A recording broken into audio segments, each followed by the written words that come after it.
Chers fidèles, voilà, donc comme prévenu, je fais le sermon avant la messe pour ne pas perturber des personnes qui ne comprennent pas le français, et je ferai un français en irlandais après la messe. Voilà, alors ça va être plus facile pour tout le monde. Quelques annonces. Aujourd'hui, le 4e dimanche de Carême. Nous sommes le dernier dimanche avant le temps de la Passion, qui commence avec dimanche prochain. Donc la couleur est rose ou violette. Rose parce que nous sommes au milieu du Carême, ce qui donne un certain souffle. L'Église nous donne un mi-temps. Rose, ça veut dire moins sévère. Voilà.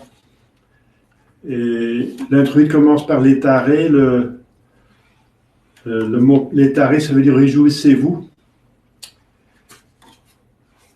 En semaine, nous avons des féries de 3e classe. Mardi, il y a la mémoire de Saint Gabriel, le 24 mars, puisque le 25, c'est l'annonciation du Saint-Ange Gabriel à la Sainte Vierge Marie et l'incarnation de notre Seigneur Jésus-Christ.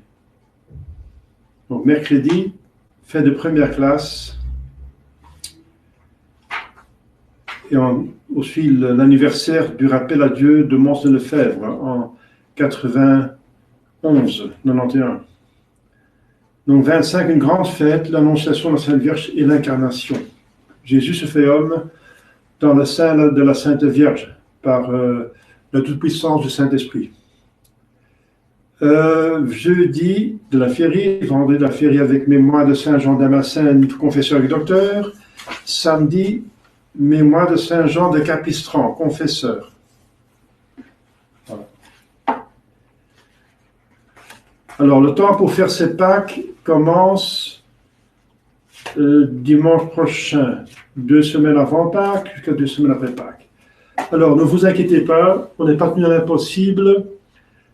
Donc, les obligations sont la communion pascale et la confession. Eh bien, la confession est obligatoire, bien sûr, mais strictement parlant, seulement pour les personnes qui ont des péchés mortels à confesser. Donc, ne vous affolez pas si vous n'avez pas l'occasion de vous confesser, ou c'est difficile, etc., etc.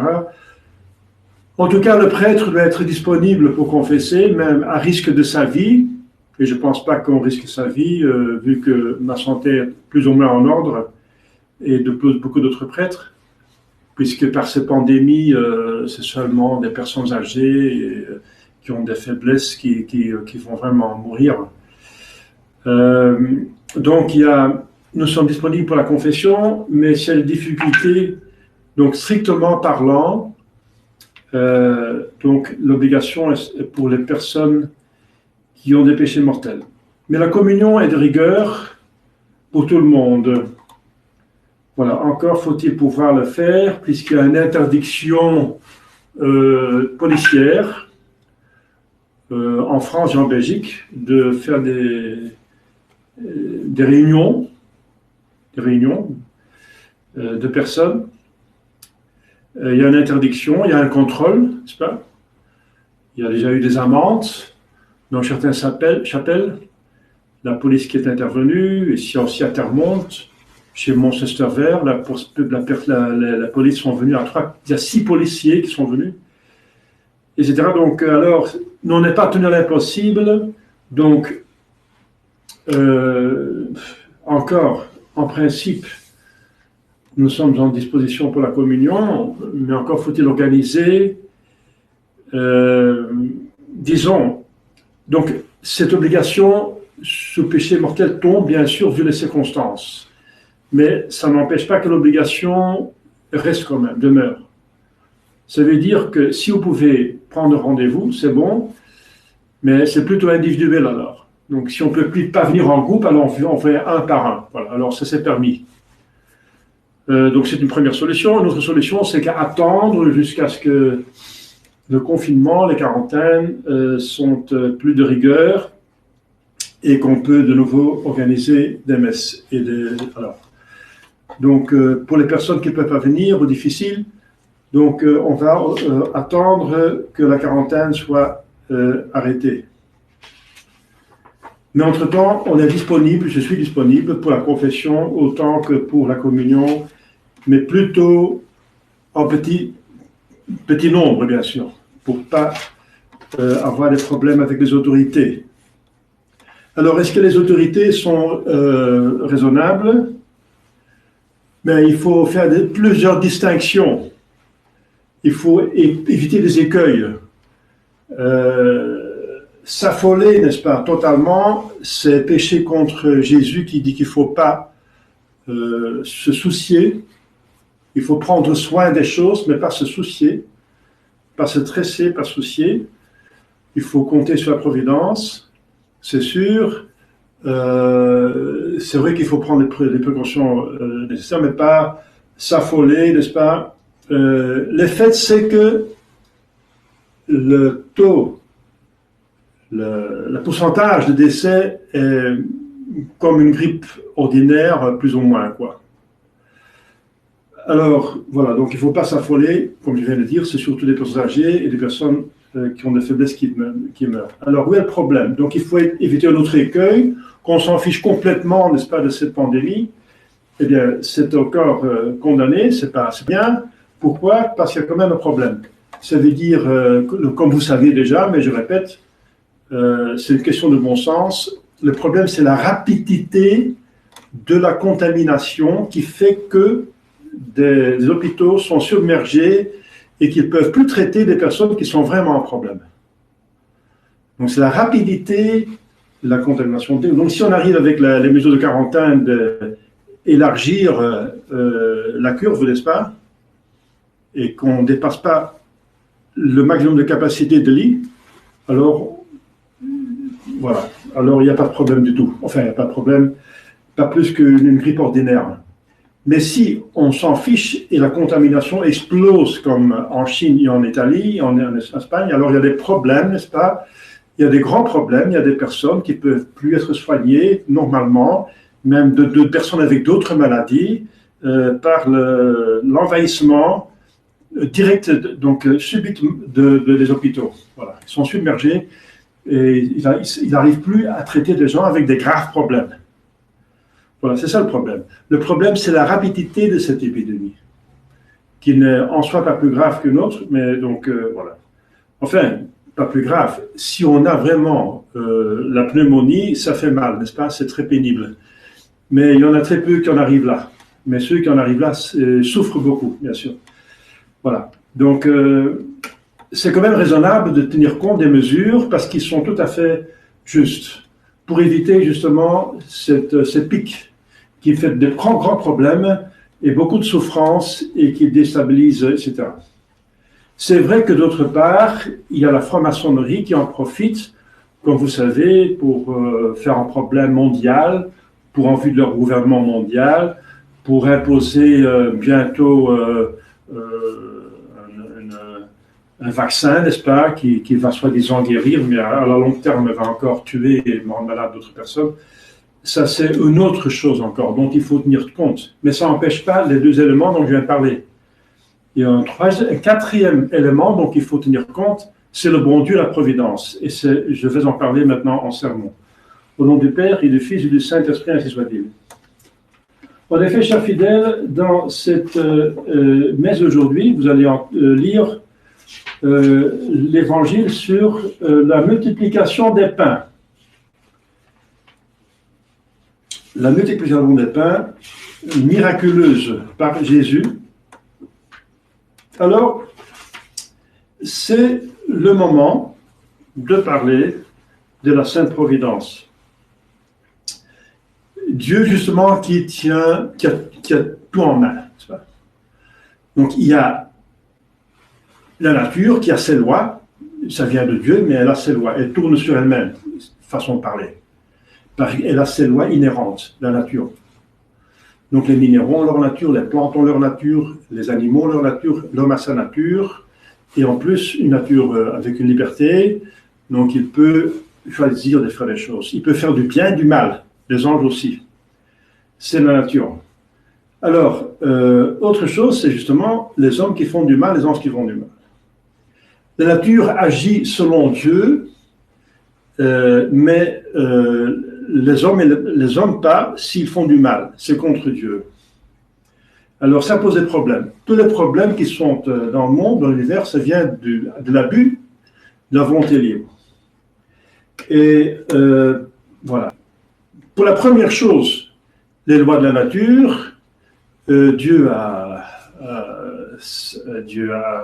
en plus d'être créateur, de l'avoir mis en route, il est aussi providence. Il la tient en bonne route parce que les lois de la nature ont quand même besoin d'être aidées. Par exemple, Newton, il a calculé que c'est absolument impossible, sans intervention divine, que la constellation, n'est-ce pas, que nous avons, reste stable. Parce que les planètes se rencontrent, plus ou moins, et devraient s'influencer les uns les autres, et ça devrait déstabiliser les circuits. Et les circuits ne sont pas déstabilisés, donc Newton dit que ce n'est pas possible sans intervention d'autres forces. Donc il dit de Dieu, tout simplement. Voilà. Donc c'est un petit élément, n'est-ce pas? Moi, personnellement, je suis impressionné par la distance de la Terre et du ciel, du Soleil. La distance. La distance si la distance change un petit peu, est un peu plus courte, si la Terre se rapproche un tout petit peu du Soleil, alors on est brûlé, n'est-ce pas? On est brûlé totalement. C'est pire que l'équateur.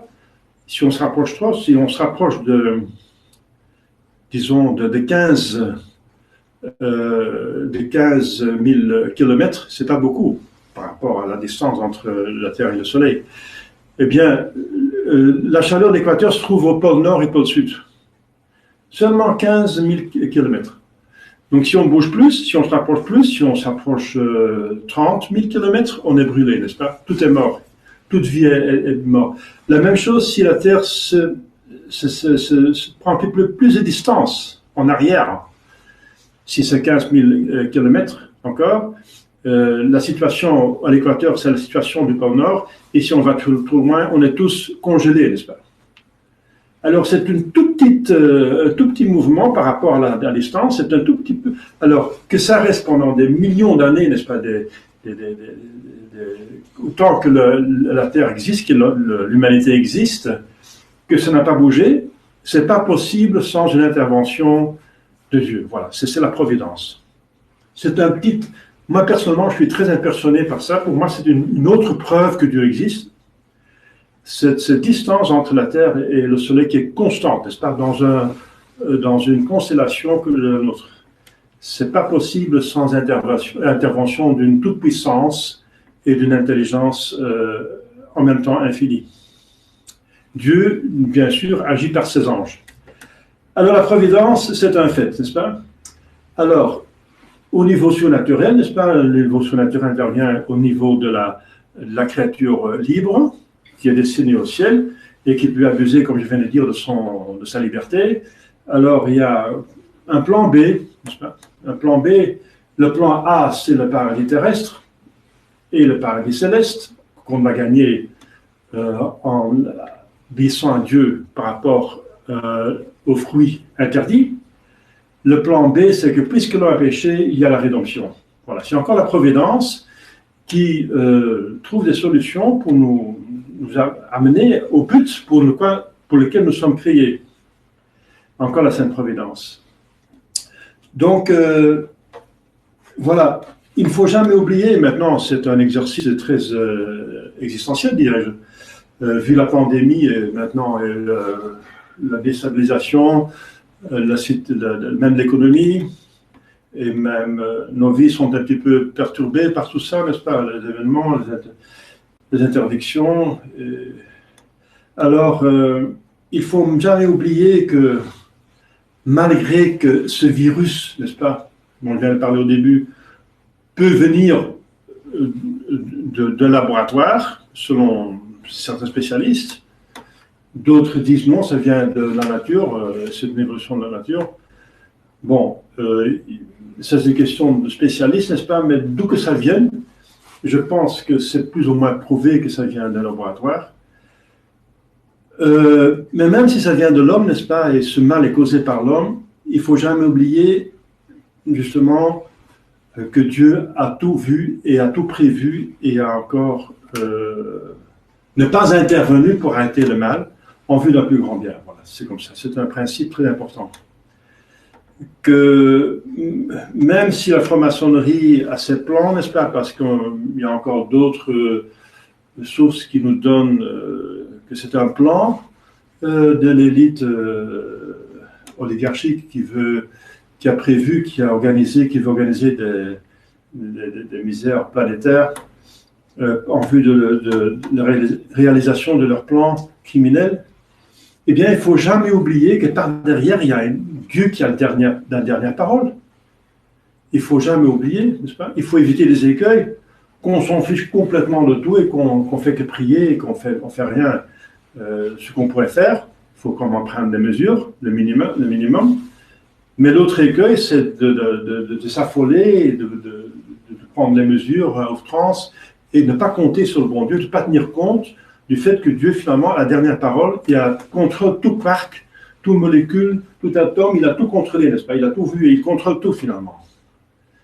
Alors, pour nous, c'est incompréhensible, mais c'est quand même prouvable. Hein? Même Aristote et saint Thomas ont prouvé scientifiquement, philosophiquement, que c'est comme ça, que Dieu contrôle tout, n'est-ce pas? Mais bien sûr, le grand mystère, c'est comment est-ce que c'est possible que Dieu peut tout contrôler s'il a en même temps des volontés libres. Voilà. Mais c'est comme ça. Alors, l'évangile d'aujourd'hui, n'est-ce pas, nous montre cela. Les gens ont cru en Jésus-Christ parce qu'ils l'ont suivi dans le désert. Et ils étaient tellement nombreux, il y avait des milliers, qu'ils savaient bien qu'il n'y avait pas assez de nourriture pour tout le monde. Donc ils étaient mis en danger avec une femme et des enfants pour devenir malades et même mourir dans le désert. Donc c'est une question de confiance. Donc ils ont cru vraiment en Jésus, sa seule providence. Voilà, donc la foi nous enseigne, je crois en Dieu, Père Tout-Puissant, Créateur du ciel et de la terre. Et il n'est pas seulement créateur, comme je viens de dire, mais il est un créateur Père, donc qui prend soin de ses créatures. Pas le créateur des francs-maçons, qui après laisse faire et ne s'occupe plus, n'est-ce pas? Et alors on a la liberté pour faire du bien et du mal? Non, c'est pas ainsi. Il nous a créés pour un but, et ce but, c'est l'union à lui, qui se fait par justement la foi et par l'obéissance à ses commandements. Et voilà, c'est très important. Le but, c'est le plus important de tout. Parce que si on n'arrive pas au but, alors la vie n'a pas de sens. Le sens, c'est le but. Le but, c'est le sens de la vie. Alors Dieu daigne s'occuper des moindres animaux et des moindres plantes. D'autant plus des hommes, dit Jésus-Christ dans Matthieu 6. Alors, la providence est donc d'un Dieu infini. Donc, elle dépasse infiniment celle d'un bon père, d'un souverain saint, un Saint Louis, le souverain le plus aimant, le plus dévoué pour ses sujets. Dépasse largement. Alors même Donc, pas seulement la foi et la raison nous prouvent qu'il y a une providence et qu'il faut faire confiance, mais même l'expérience de tous les jours. Comme je viens de le dire, cette distance entre la terre et le ciel, mais aussi que chaque jour nous avons quand même, jusqu'à ce que moi je vis, j'ai jamais eu faim, vraiment. Et j'ai toujours ma nourriture, et je pense vous aussi. Alors, on a tout ce qu'il faut, on a besoin des milliers de choses pour vivre, des milliers de choses. Regardez tout ce qui se trouve dans votre maison, tous les objets qui se trouvent dans votre maison. Alors, il convient de se soumettre à cette sainte providence qui veut le bien. Un bien organisé par une intelligence infinie, par une bonté infinie, une puissance infinie. Alors, on ne pourra pas mieux faire. Donc faites confiance, même si vous pensez que vous pourrez mieux faire, qu'il y a d'autres situations qui pourraient être meilleures. Non, le bon Dieu a prévu cette situation et c'est la meilleure.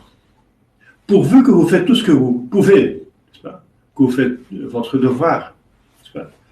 Faites tout ce que vous pouvez et le bon Dieu fera le reste. Alors c'est très important. Voilà. Alors nous soumettre à la Sainte Providence, c'est essentiel. Donc, croire dans la providence et nous soumettre à la providence. Une fois qu'on a fait tout ce qu'on peut, et que voilà, on est dans cette circonstance telle ou telle, alors c'est que le bon Dieu l'a voulu ainsi. Enfin, dans le plan A ou bien dans le plan B. Il y a deux possibilités, dans le plan A ou dans le plan B. Donc, Dieu est le maître et le souverain Seigneur de toutes choses. Donc, se soumettre totalement et même amoureusement à la divine providence. Nous confier à la divine providence pour ces trois raisons. Dieu est infiniment intelligent, il connaît tout. Il est infiniment beau. Bon, il veut le bien, il est infiniment puissant, donc il peut nous procurer le bien. Voilà, chers fidèles, c'est une incitation, cet évangile, à donc tenir compte de tout cela, n'est-ce pas? Donc la confiance de la providence n'empêche pas que nous devons faire tout ce que nous pouvons. Alors il faut faire tout ce que nous pouvons, hein, c'est utiliser notre talent, hein, aimer Dieu avec toutes ses forces, etc., au niveau naturel pour notre vie naturelle et vie surnaturelle, mais en même temps, faire confiance totale à Dieu, tout en sachant que Dieu donc contrôle toute molécule, tout quark, tout le monde. Donc c'est un exercice très très important, très important. Jésus insiste, ne pas murmurer, accepter toutes les adversités de la vie, qui méritent le ciel, voilà. Si le bon Dieu n'arrête pas un mal, c'est toujours un peu d'un plus grand bien qui nous mérite le ciel. Demandons à la Sainte Vierge de faire beaucoup tenir ce bon équilibre, de faire toujours, nous aider à toujours faire notre possible dans toutes les circonstances, et ensuite de faire une totale confiance surnaturelle à la bonté infinie. Au nom du Père et du Fils et du Saint-Esprit, ainsi soit-il.